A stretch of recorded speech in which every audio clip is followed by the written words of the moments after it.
Hell yes. Shell yeah, beaches. Bro? Yep. I literally just got here. Oh yeah? I just wanted to check the tank and I was like, it feels weird.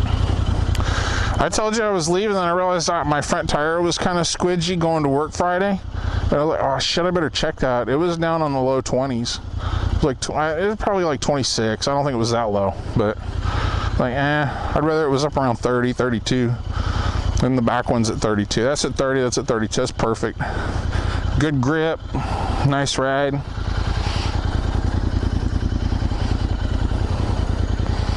Solid.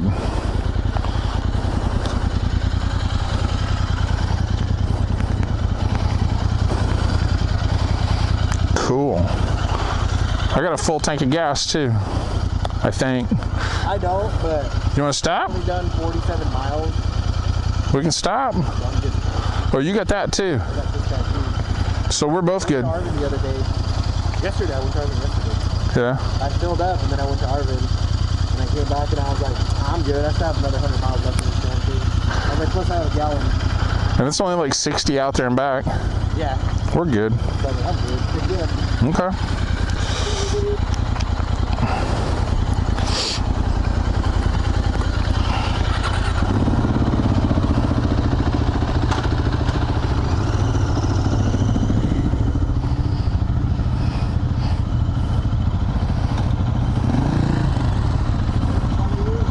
I'll follow you.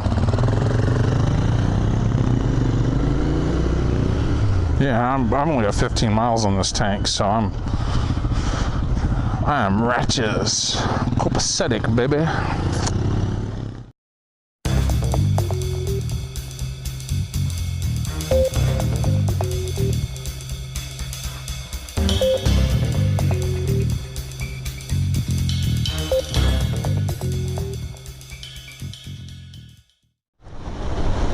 Look at all those oil wells. It's a lot of prosperity for the state of California right there. Every time one of those, oh man. Man, that's a pothole. Every time one of those things goes down and comes back up, I wonder how many dollars it just pulled up out of the ground. I know it's a lot more than it costs to pull it out. And the Democrats want to turn all this off. They want to ban oil production in California. Isn't that unreal? Unreal.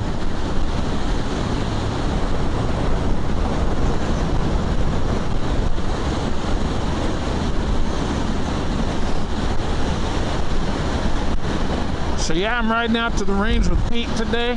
Pete's on the Husky 701. At some point, I'm going to borrow that from him and do a review on it. He's already said, heck yeah.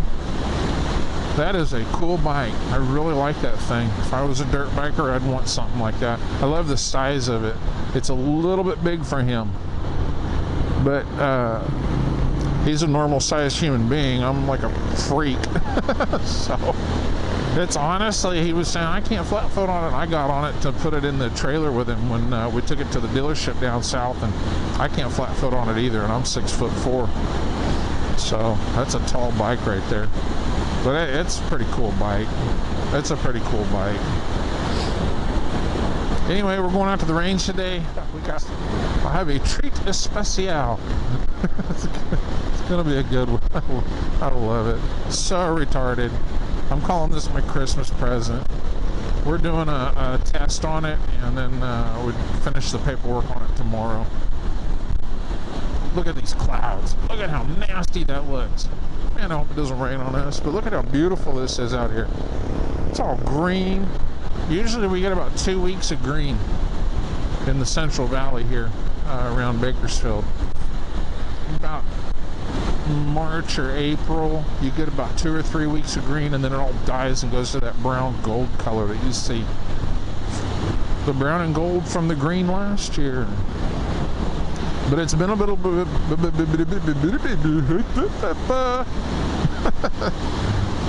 Here's Julio Corner. right here.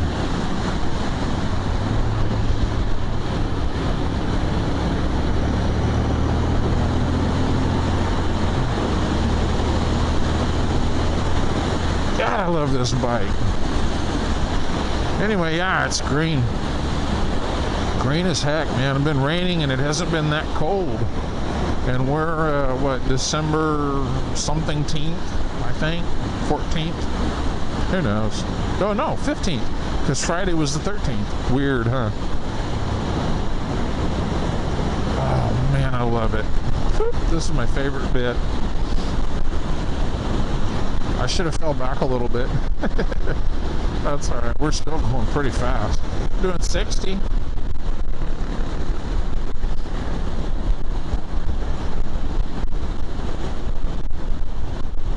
Yeah, it's been raining like every other day for the last few weeks.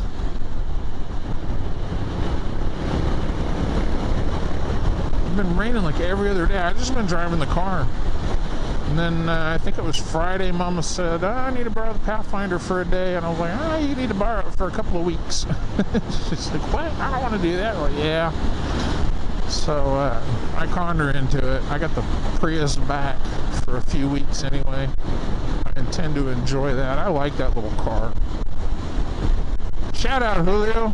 Julio told me a long time ago, you need to get a Prius. I was like, I don't know about that. I should have listened to him. He was 110% right. I totally should have got a Prius. I absolutely love that vehicle. Slowing it up. No cars coming, so we can cut across here. Just got to watch for the sand. Woohoo! Absolutely love that car. Got it from Mama. Went and got it cleaned inside and out. Put air in the tires. Fueled it up. Reset all the wacky doodle meters. I don't do the tripometer. When you reset the tripometer on that car, it resets the economy meters and all that stuff too. So reset the tripometer. And went and ran some errands. You can see on the screen here, that's how many miles I put running errands around town, and that's just around town driving. And then there's my fuel economy with the big red circle. But man, I really like that car. But it makes more sense for her to drive it, because I'm averaging probably 200 miles a month on the Pathfinder, and she's averaging about 600 miles a month on the Prius. And it does get a lot better gas mileage than the Pathfinder does. So she's running around grabbing the kids and all that stuff. It makes a lot more sense for her to drive that car. Plus, every opportunity that I possibly get, I'm riding this beautiful thing. Oh, I love this bike. Such a fantastic machine. For around town, it's perfect. For like the longer stuff like this, I don't know. This is about as far as I really want to go on it. I feel pretty good today though. But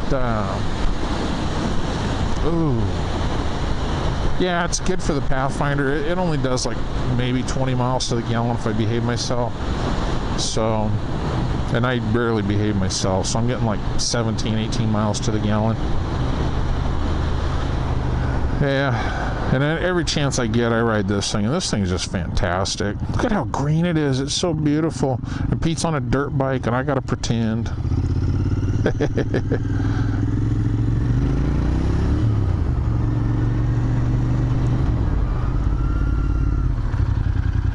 And I just felt my ABS kick. I stepped on that back brake a little too hard. I wonder what's going on.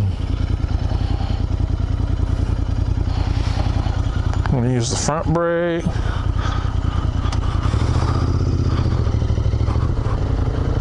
You okay? I guess we'll find out in a second what's going on. I was going to be all show off and take off, and this isn't exactly the thing to be on the dirt in. I said in one of the other videos too, there's a patch up here with a lot of sand, and like what he's doing, standing up on the pegs, I would hit that sand on purpose on the BMW and float around it and get that little bit of frog in my throat excitement. And then I come in, and it's a habit, and I did it the first few times I did it on this bike, and you do not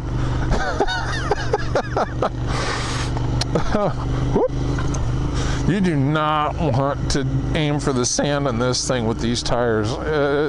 You can do it, but right there, when it's dry, that sand's a lot deeper than it looks. Right now you could ride on it. It's pretty wet and compacted. But anyway, well, so we're here. I'm gonna get off this thing, go sign in at the range.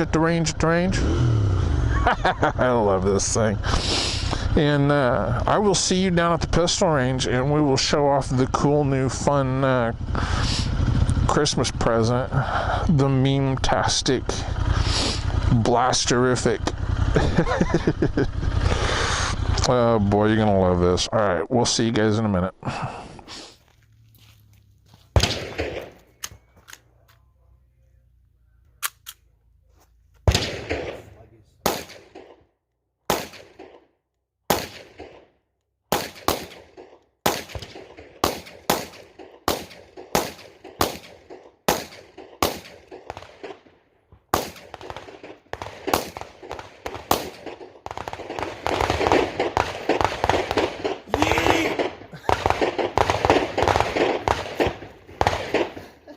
You just hit low too. Yeah.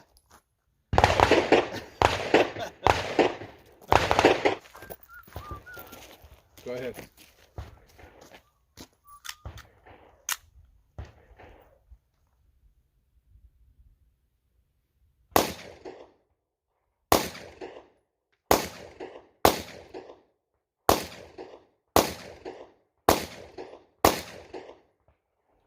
I mean, it's consistent.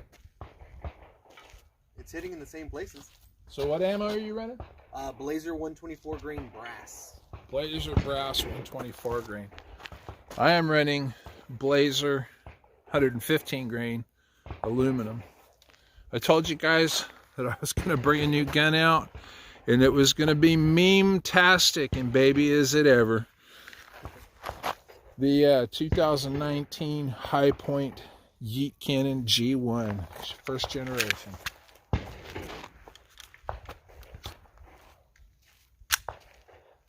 Let me show you its features.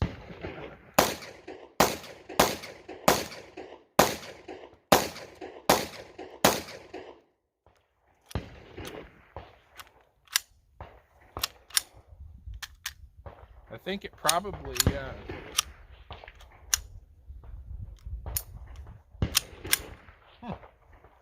I think it probably likes the heavier stuff better.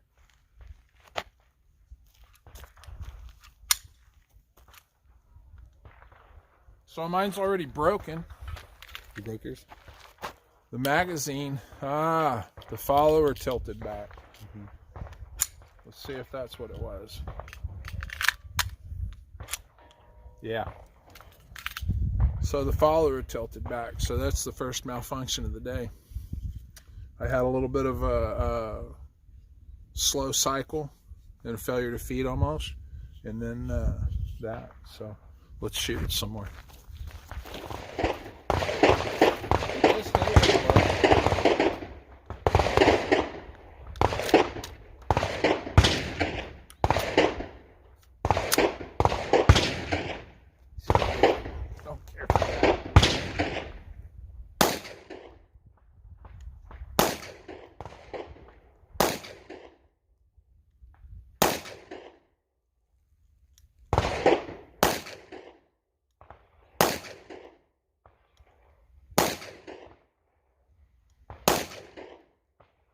I tell you, once you start getting used to it, it's pretty accurate. Yeah.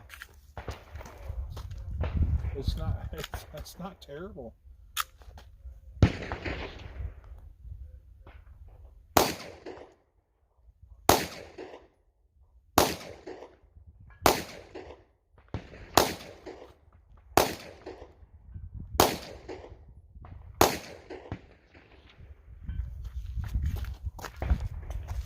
You guys have to see this. There's mine. And there's Pete's. Pete's is always going to look better than mine. That's just the way it is. I'm not gonna lie. The more I shoot this, it's really not a terrible firearm.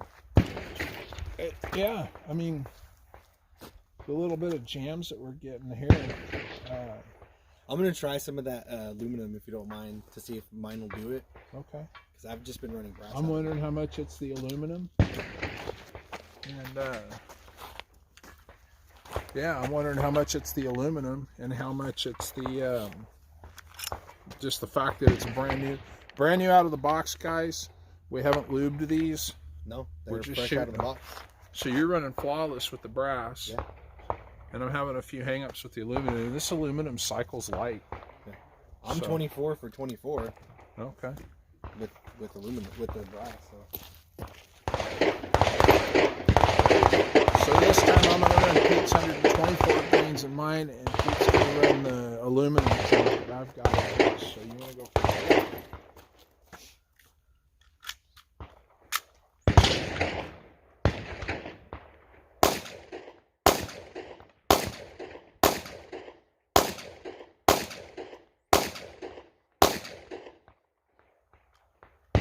Big difference? It honestly shot very similar. Pretty much the same.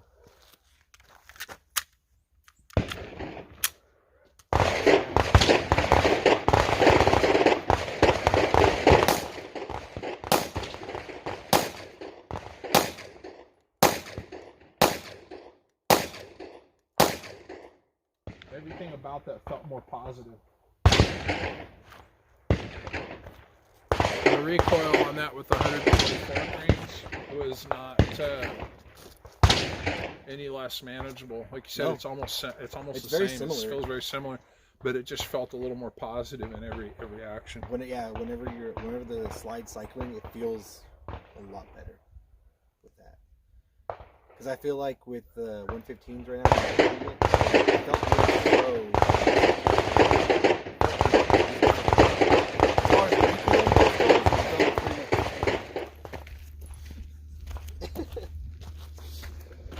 So Pete's bringing up a point to me here, and I didn't know this. For all you all, come over here, Pete. Let's talk to say hi to YouTube. How's it going, YouTube?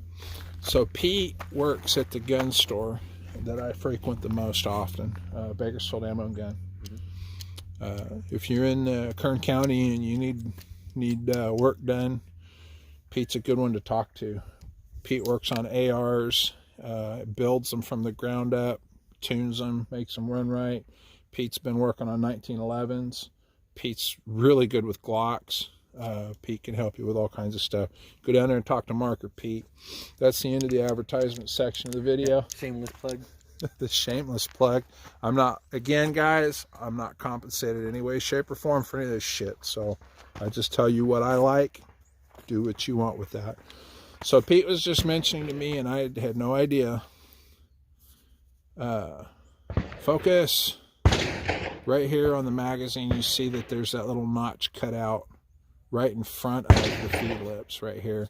And you were saying you have to tweak these sometimes to tune the magazine. Mm-hmm. And that's probably the problem I'm having with the slide ammo is the magazine's a little bit off. Projectile you're using, if you reload for it, they leave that on there so you can tweak the magazines a little bit in case you're having problems. I said the majority of the time when the high points have issues, it's the magazine, not the gun. It's the magazines. So the weakness to this gun is going to be the magazine. Now these aren't the ones that we're shooting. His is the same. They're what, one serial number off? Two. They're 2 or 3 serial numbers off. You want to tell that story? That how you ordered it with this other guy? I don't remember it now. I'm going to tell the story, and Pete can tell you if I'm lying or not. This is funny. So some guy that he knows came in, and I want to get the Yeet Cannon. That's funny. And Pete's like, okay. So he ordered them, and then he called him, and he says, oh, yeah. I got the Yeet Cannons. We're ready to go. And the guy's like, oh, man, I was kidding. I don't want that. So Pete's like, dang it. So the thing's been sitting on the shelf. And then I called him the other day. I saw something on Facebook about, well, I rolled a meme in here. You can see it on the screen. Don't bring a stabby stick to a Yeet Cannon boogaloo. That's my Sean Connery impersonation. I promise I'll never do it again. So I called Pete. I'm like, hey, is that Yeet Cannon still sitting there? He's like, yeah. I go, what's my cost on that? And he told me, and I was like, dude, I want it. And he's like, I'm getting the other one then. So that's how come. That was my whole thing. Was I wanted the other one, but I don't want to be the only one buying it. You don't want to be the only one to have it. My buddy backed out. But I'm the only one dorky enough to have it too, so we're dorks. Yeah. And you know what? It actually shoots really nice. So towards the end of this, I'm going to kind of do a mini review on the high point and understand that this is not a serious tool for me or you either, really. No. I'm probably just going to put it in my bathroom. I bought it for the meme factor. Yeah. I'm going to put mine in my bathroom. It's okay. See, that's where a Glock goes for me. But well, it's gonna go in my shower. It's gonna be my shower gun. Shall we shoot some more? Yeah. Let's shoot some more. This is my shower gun. This is my shower gun. My shower boogaloo.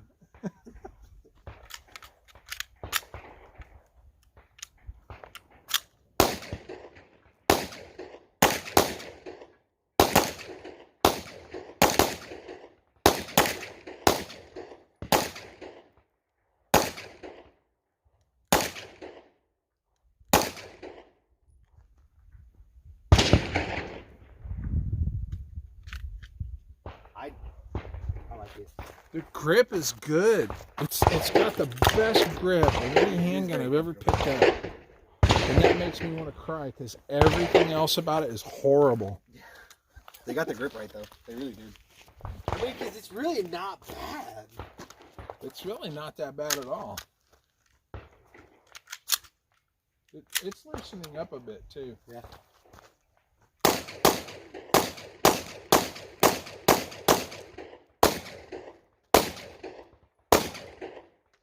To see if it's even a viable option for the bug mounts, I have to be able to.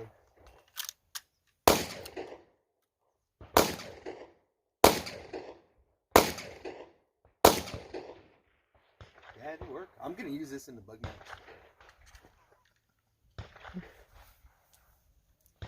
It's freaking hilarious. I mean, even with the go down range real quick. Even shooting left-handed, I'm still staying in that area. So this is very viable for the bug mats. Oh yeah. I'm totally gonna use this in the bug mats. No, yeah, it's nice. I'm definitely gonna. That was grabbing the crotch with one hand.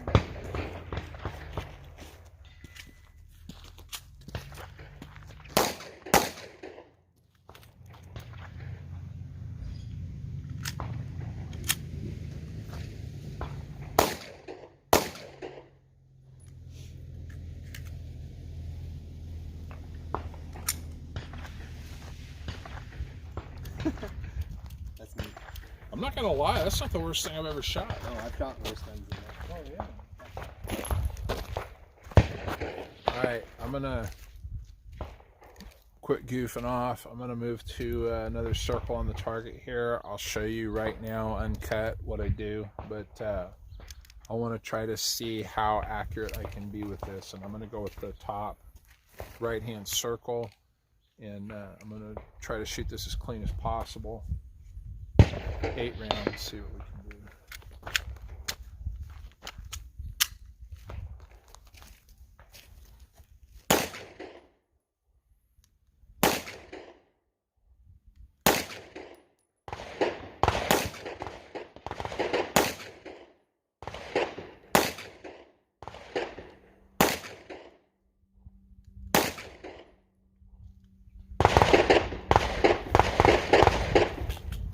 So that is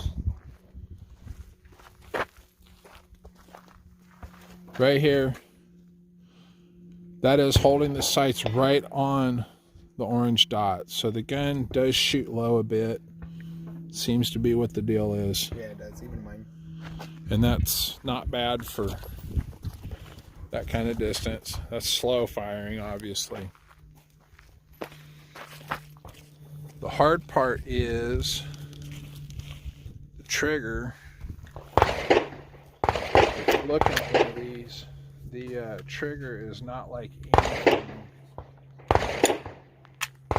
that you're used to. And don't dry fire these. That's bad for them, right? Not that I'm aware of. Oh, okay. I don't know. So that's like super spongy. You kind of can't see that. It's super spongy. There's no clear breaking point. It pivots and hooks down. It's just a really odd trigger. We were just talking about guns that suck more. In my personal experience, the one I'm going to go to was a Taurus PT 145.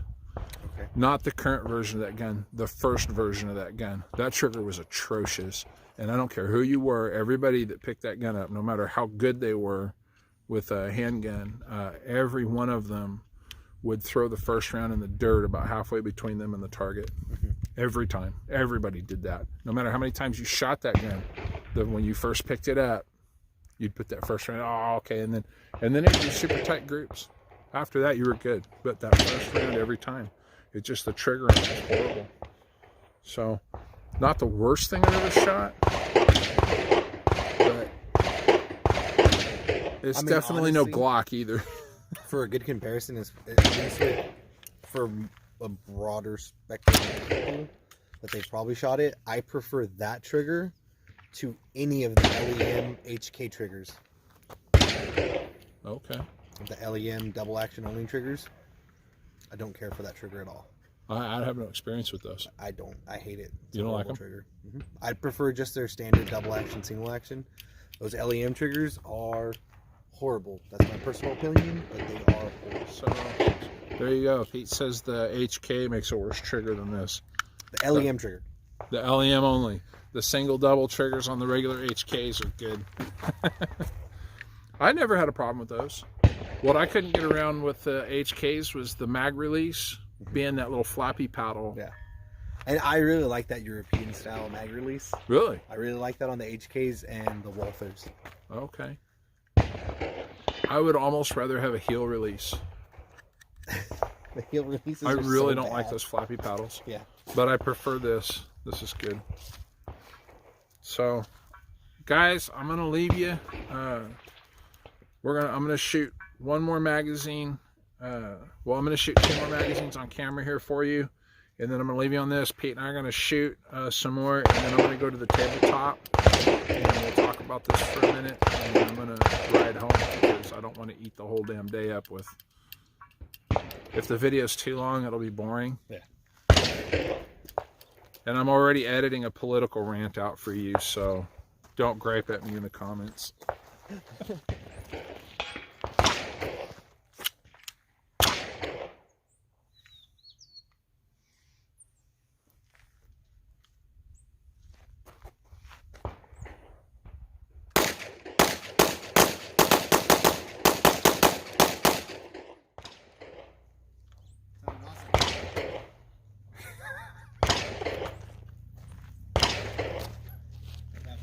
Your turn.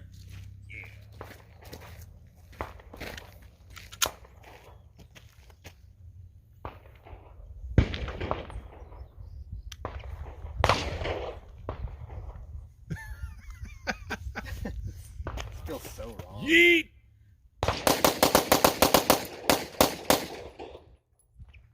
Oh. Malfunction? Magazine.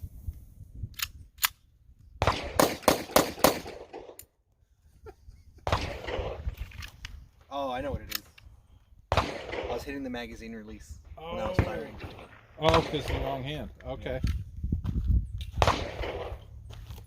All right, so I have to say all this stuff again because I took a picture last time instead of shooting video.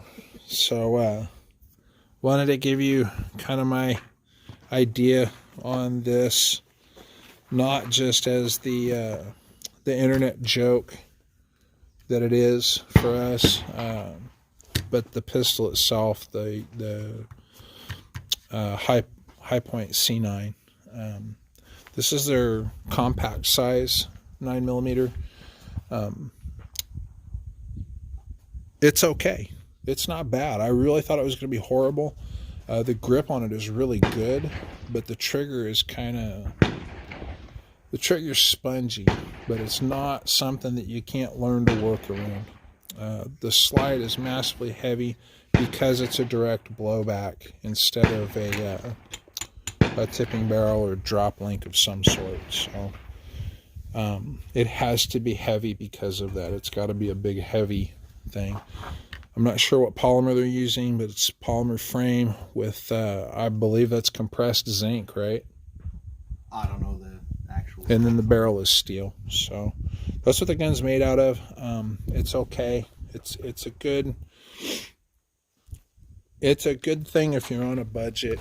And I'm going to say something that kind of disagrees with a lot of what the internet has been saying. A lot of guys have been talking about if you can't afford anything else, then it's a good option. And it's an okay option, but it's not the best you can do. If you're looking for a defensive gun, I'm going to suggest that instead of doing this, get yourself a good used revolver. So sorry for the hard edit, guys. Also, something I wanted to talk about was competitive options. That's why this is sandwiched in the middle of the competitive options on the Hi-Point C9, not necessarily the Yeet Cannon version, but competitive options. We're saying like the Smith & Wesson. The Smith & Wesson SD9. Smith & Wesson SD9, the Glock clone. It's got a kind of a bad trigger too, but it is a reliable firearm. Correct. And they are reliable. It's usually going to run you about twice as much as a Hi-Point. About $400. About $400. But if it's definitively, hey, you have to have a defensive handgun, I'd say save the money and go with that instead. Just because I couldn't recommend that as a, like, this is going to be your self-defense gun. You 100% can rely your life on it type of deal. Yes, for the whole first gun, learning to shoot type of deal, not using it for defense, just coming out to the range, yes. Defense-wise, no, I'd say at that point, save the money. If you still can't break the $500 budget, and you have to stay under that no matter what, the SD9, if you want to stay in a 9. The SD9. If you're not staying caliber specific, the Versa Firestorm, they are reliable firearms. It's essentially like a Walther PPK clone. Yeah, that's a 380 it's too, a right? 380. Those things regularly, you're looking anywhere from $275 up to $330, $340. So for like another $100, yeah, you could get that. That's a great firearm. If you wanted to go into a revolver and you don't want to spend a ton of money, there's the Taurus 605, and those are 357 rated, so you can go into a 357. Now, I had Taurus revolvers before, and I've been on the page of I'll never do Taurus again. Mm-hmm. Are they better now? Because I'm talking like 10, 12 years ago, last time I had a Taurus revolver. Mm-hmm. The ones that we've had come in, that we've sold, we haven't had any issues with them. They've been great guns. Okay. Fit and finish on them, it's not bad at all. They're good firearms.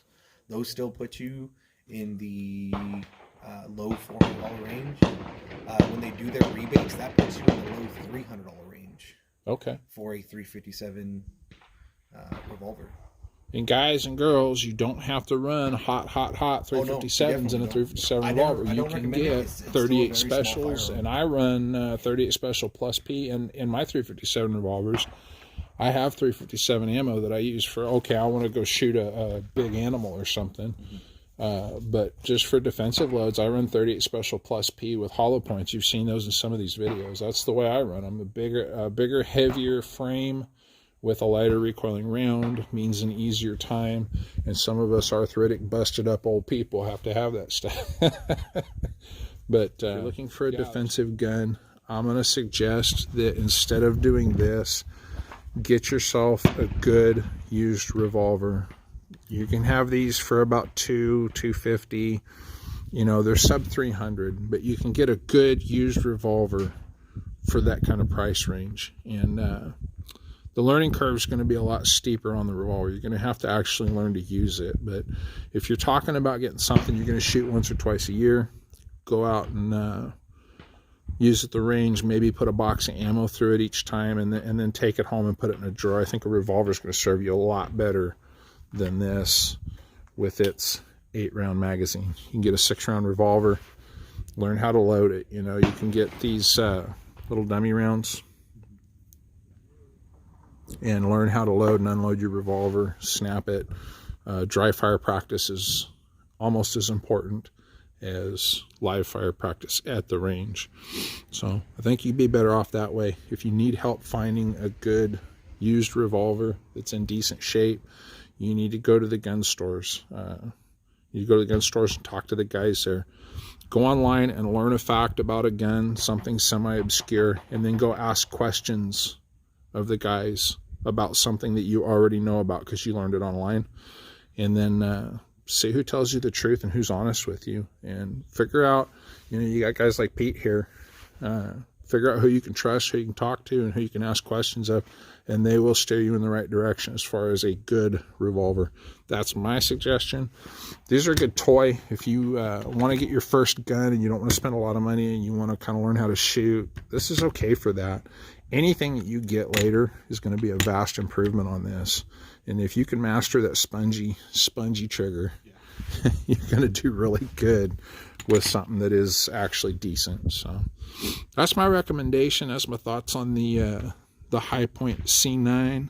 Obviously, the Yeet Cannon gets an extra thumbs up because yeet.